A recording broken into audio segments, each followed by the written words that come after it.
नमस्कार, मैं सोनू ठाकुर अपने चैनल सीएसटी मंथन में आप लोगों का हार्दिक स्वागत करता हूं। मैं कुछ दिनों से नहीं आ पाया था आप लोगों के समक्ष क्योंकि मेरे ताऊ जी का जो निधन हुआ था उसके काम के सिलसिले में मैं थोड़ा ज़्यादा बिजी था, मगर आज फिर से उपस्थित हूं आप लोगों के बीच। मुझे पता है कि इस बीच में आप लोगों को बहुत सारी जानकारियाँ मिली होंगी, बहुत सारे रीजन, सेक्टर, कार्यालय, जोन सारे खुल गए होंगे। आप लोगों को ये भी पता चल गया होगा कि ब्याज सहित भुगतान भी मिल जाएगा और भी बहुत सारी पॉजिटिव जानकारियाँ मिल गई होगी, मगर ख्याली पुलाव पकाने से कोई फ़ायदा नहीं है। अब धरातल पे आ जाइए।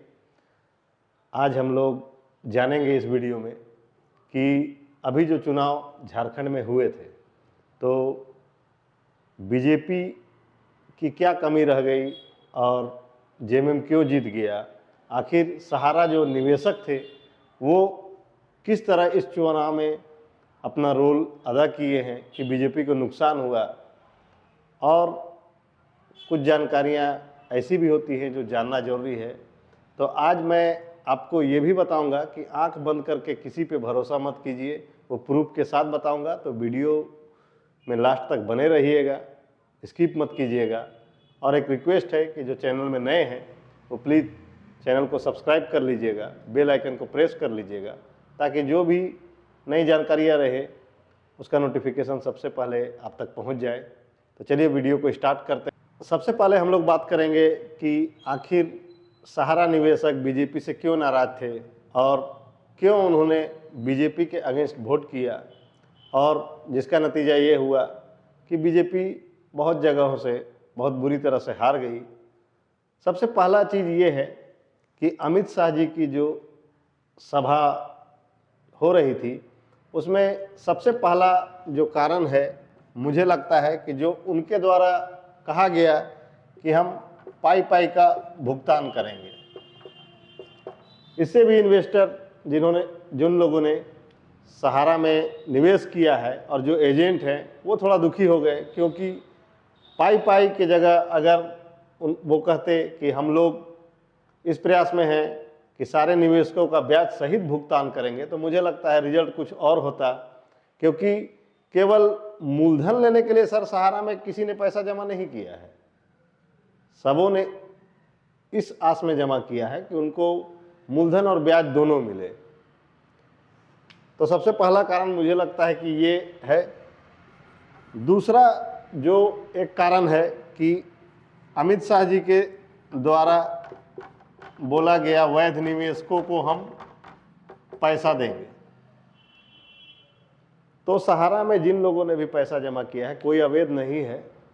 मैं अपने चैनल के माध्यम से ये बताना चाहता हूं कि वो पैसा धीरे धीरे आज बड़ा एक रूप ले लिया है और सभी को लग रहा है कि बहुत ज़्यादा 2 नंबर का पैसा सहारा में है, और इसीलिए वो अवैध वैध कर रहे हैं, जो ठीक नहीं है। निवेशक इससे भी कुछ दुखी हो गए, मैं खुद दुखी हो गया, क्योंकि हम लोगों ने सहारा में जो पैसा जमा किया है उसको वैध साबित करना, या कौन अवैध है वैध है, ये सहारा से पूछना पड़ेगा आपको, ना कि निवेशकों से पूछना पड़ेगा। तीसरा एक कारण है कि अमित शाह जी ने अपनी सभा में बहुत से नेताओं को बोला कि जैसे झारखंड में हेमंत सोरेन जी ने सहारा के लिए, सहारा इन्वेस्टरों के लिए क्या किया। तो सर, सहकारिता मंत्रालय में आप अच्छे पोस्ट पर हैं और आप ही के द्वारा सारी प्रक्रिया चल रही है, तो उसमें हेमंत सोरेन जी क्या कर सकते हैं। या फिर यूपी में आपने अखिलेश यादव जी को कहा, तो उनका भी कोई बहुत ज़्यादा तो रोल इसमें है नहीं पेमेंट में। अब हम लोग आते हैं कि जेएमएम का क्या प्लस पॉइंट था। आज मुख्यमंत्री जो हमारे पहले के थे हेमंत सोरेन जी, उनका शपथ ग्रहण समारोह भी मोराबादी में है, जो रांची में है। लेकिन इससे पहले की कुछ बातें को जानेंगे कि आखिर प्लस पॉइंट क्या था। चलिए अब हम लोग आगे जानते हैं कि आखिर बीजेपी की हार में और जेएमएम की जीत में कौन कौन से प्रमुख कारण थे। तो देखिए, सबसे पहला है मैया सम्मान योजना। मैया सम्मान योजना में क्या था कि पर मंथ 1000 रुपया झारखंड की महिलाओं को दिया जाता था, जिनकी भी उम्र 18 से 50 साल तक है और लगभग 2-3 महीने 4 महीने उनका पैसा अकाउंट में आ भी चुका है। तो उससे क्या हुआ कि जिनको पैसा मिल गया है उनका झुकाव जेएमएम की तरफ ज़्यादा हो गया। और इसी चीज़ से हम ये बतलाना चाहते हैं कि सर 1000 के लिए उन्होंने वोट में बढ़ चढ़ के हिस्सा लिया महिलाओं ने, तो हमारा पैसा सहारा इंडिया में 2 लाख, 5 लाख, 10 लाख निवेशकों का, एजेंटों का जमा है। तो अगर आप इसका सॉल्यूशन कर देते तो हो सके बहुत सारे लोग आपके तरफ, आपकी सपोर्ट में बहुत ज़्यादा रहते। और मैं इसलिए बता रहा हूँ कि आगे अभी भी बिहार का भी चुनाव है, अगर सही डिसीजन हो जाए तो लोग काम करने वालों के साथ रहते हैं, जिन्होंने उनका भला किया है उनके साथ रहते हैं। और दूसरा कारण था कल्पना सोरेन जी, जो हेमंत सोरेन जी की पत्नी है। ये इसलिए बता रहा हूँ क्योंकि किन्हीं किन्हीं को लगता है कि वो 30 साल से 40 साल से किसी कंपनी में है या कोई बिजनेस में है तो उनका बहुत ज़्यादा नॉलेज है, लेकिन इन सबों को झूठा साबित कर दिया कल्पना सोरेन जी ने, जो हाल ही में राजनीति में उतरी और एक स्टार प्रचारक के रूप में झारखंड में उनका दौरा हुआ और बहुत ज़्यादा लोग कनेक्ट हुए क्योंकि वो धरातल पर रह के बात करती थी। झूठा आश्वासन उन्होंने दिया नहीं वैसा, और लोग उनसे कनेक्ट होते गए और जिसका फ़ायदा जेएमएम को मिला।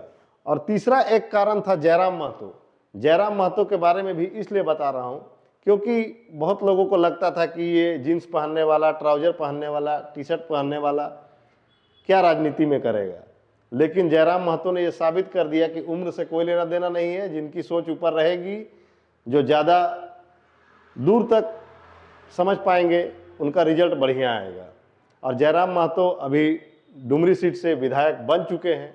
और एक बात मैंने कही थी कि आप लोगों को बताऊंगा आज कि आंख बंद करके किसी पे भरोसा मत कीजिए, तो उसका प्रूफ के साथ बताऊंगा। तो ये पिक्चर जो आप देख रहे हैं, ये पिक्चर है उत्तर प्रदेश के बरेली में रामगंगा नदी में बने आधे अधूरे पुल की, जिसमें 3 लोगों की मौत सड़क हादसे में हो गई क्योंकि यह पुल टूटा हुआ था और वो लोग जीपीएस को ट्रैक करके जा रहे थे अपनी कार से, मगर उनकी जानकारी यहाँ तक नहीं पहुँच पाई कि जीपीएस कभी कभी गलत भी बता सकता है, और जिसका अंजाम ये हुआ कि 3 लोग की मृत्यु हो गई। तो मेरा कहना है कि आपके घर के परिवार के सदस्य हो, मेरे घर के हो या किसी के भी हो, सबका जीवन अनमोल है। तो थोड़ा ऊपर वाले ने जो आपको शक्ति दी है दिमाग की, तो उसको थोड़ा सोच समझ लीजिए, उसके बाद किसी कार्य को कीजिए। सबों के ऊपर आंख बंद करके भरोसा करने की ज़रूरत नहीं है। और मैं चाहता हूं कि सभी लोग सुरक्षित रहें और आगे से जानकारी आपको जो मिल रही है उसको लोगों तक ज़रूर पहुंचाइए। अगर आप मेरी बातों से सहमत हैं तो वीडियो को शेयर कीजिए ताकि लोगों तक जानकारियाँ पहुंच पाएँ। चलिए अब नेक्स्ट वीडियो में मिलते हैं। धन्यवाद। जय हिंद।